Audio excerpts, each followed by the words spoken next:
Bang, mungkin tujuan ke sini seperti apa Bang mungkin? Iya, selamat siang, terima kasih ya. Kami ke sini untuk menindaklanjuti laporan pengaduan kami minggu lalu atas kasus UMKM ini.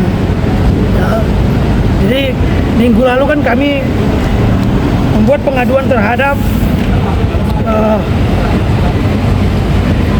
Profesor Dr. Elsa Sarif, Vidi Galenso, Profesor, dan Dr. Muhammad Farad Abbas. Nah, kemarin kan kita dihubungi oleh pihak KPK. Jadi sekaligus kami membawa beberapa surat-surat keterangan yang dapat dijadikan bukti petunjuk awal dalam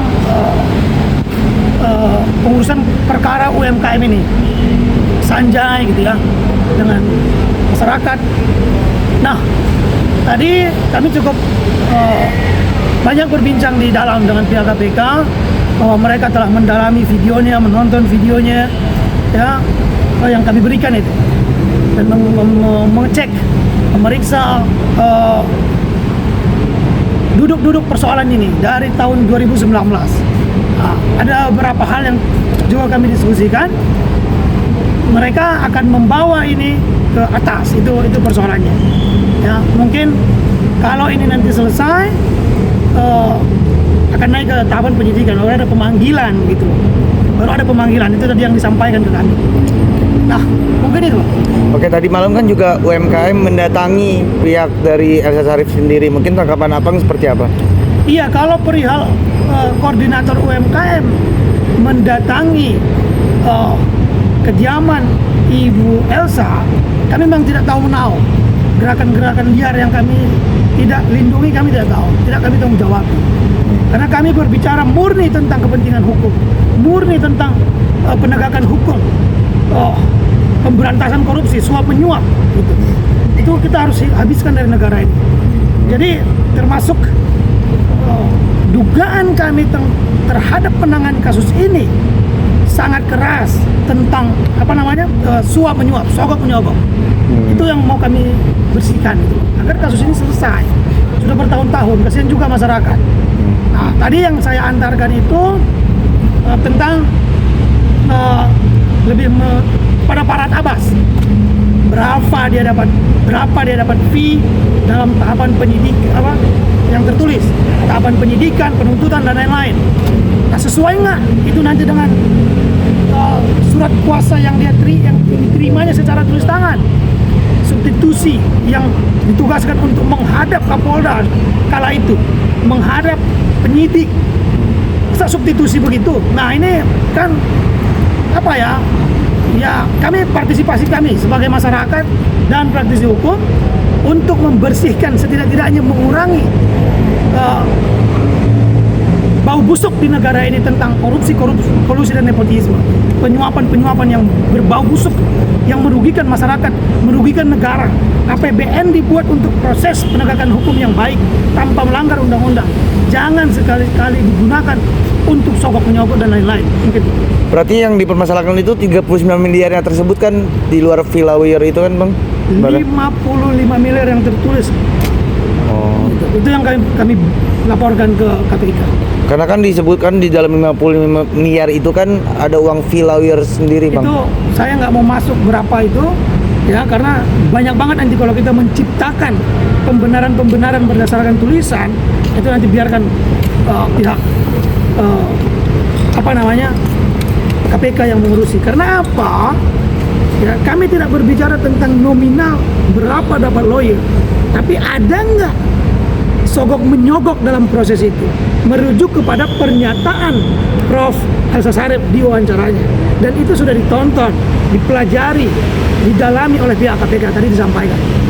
Nah, kami juga habis ini saya akan ke Dirjen Imigrasi untuk memasukkan surat pencekalan terhadap Sanjay, istrinya, keluarganya. Kenapa?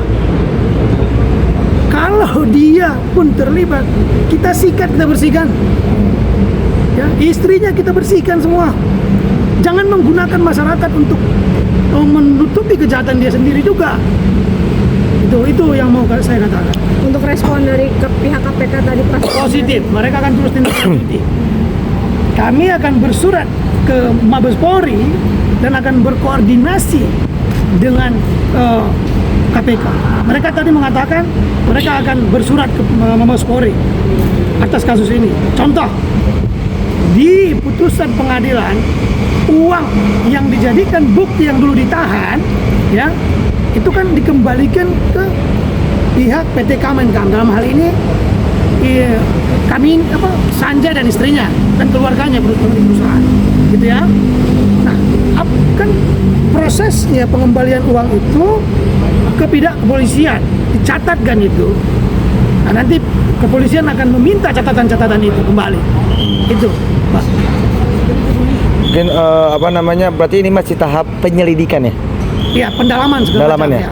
Berarti berjalan. belum naik tahap Penyidikan dulu. belum. Nanti pas penyidikan nanti akan dipanggil. Bang, untuk ke imigrasi kapan bang? Hari ini ada tim kita juga yang akan berangkat ke sana.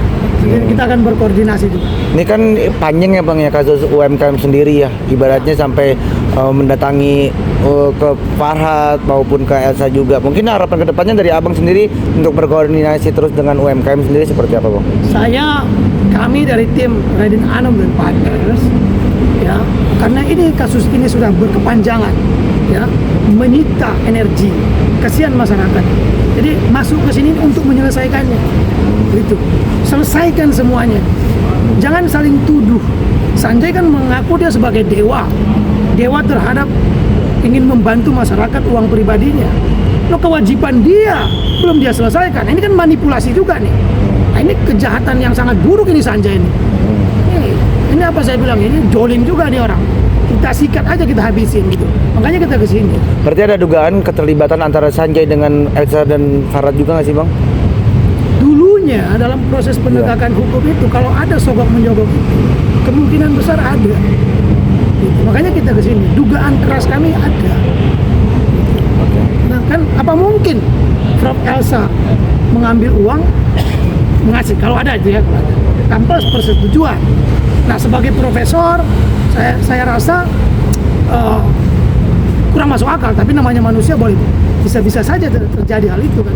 Itu Mas. Oke. Berarti tambahan udah lengkap lah ya Bang diberikan kepada KPK ya? Ya, nanti kalau apa kami pun banyak yang kami sortir di surat-surat keterangan dan lain-lain itu untuk dijadikan sebagai bahan pendalaman di KPK.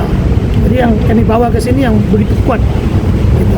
Bang, ini kan banyak yang mempertanyakan bahwa memang awalnya ini Abang membantu ibarat Pak Sanjay dan pihak member UMKM ya Bang ya untuk mendapatkan dana tersebut. Tapi malah sekarang mempertanyakan bahwa sekarang berbalik nih akan melaporkan Bang untuk Mr. Sanjay sendiri ini dilaporkan juga.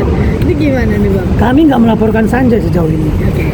Kami hanya membuat pencekalan kepada Sanjay agar ketika nanti ada pemanggilan dari KPK itu menjadi mudah. Ya, jangan nanti ada pemanggilan dia di luar negeri. Jadi jangan kita harus. Jadi kami begini Mbak, ini perintah undang-undang. Barang siapa yang mengetahui ada dugaan tindak pidana korupsi wajib melapor ke pemberantasan korupsi, wajib. Gitu. Jadi kami tidak akan melindungi pelaku kejahatan, kami akan melindungi hak-hak hukumnya apabila dia benar, kami akan lindungi. Tapi kalau dia juga pelakunya, ya, karena kewajiban dia terhadap masyarakat kan belum diselesaikan. Istrinya sebagai apa saat itu? Mana istrinya nggak pernah kelihatan ini? Nah itu harus diselesaikan.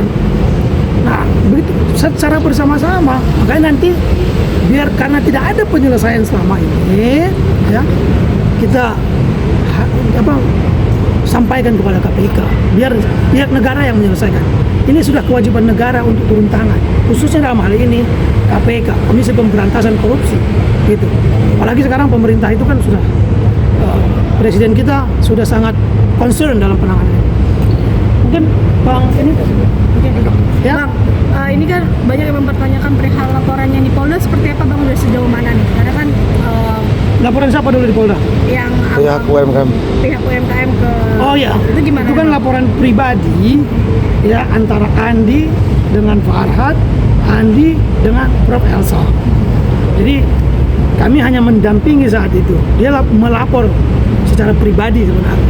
Begitu. Oh, berarti belum ada perkembangan sejauh Kemarin ini? itu sudah ada pemanggilan juga, ya yang di Polda itu sudah ada lah proses awal pemeriksaan itu, kelanjutan awalnya sudah ada. Itu.